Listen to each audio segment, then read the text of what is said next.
Hi guys.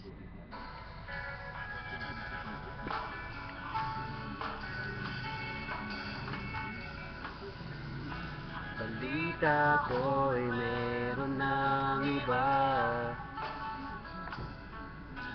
kaya ako'y wala na talaga.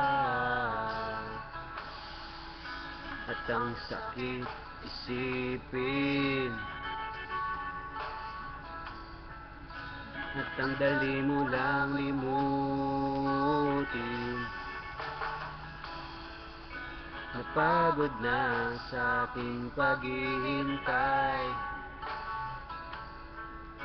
mga pangako'y di na rin naibigay,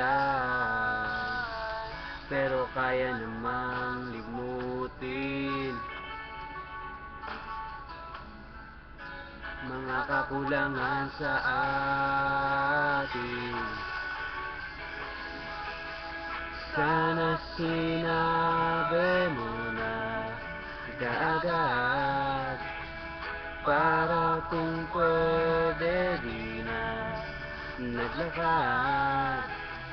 Sana sinabi ko na kaagad, para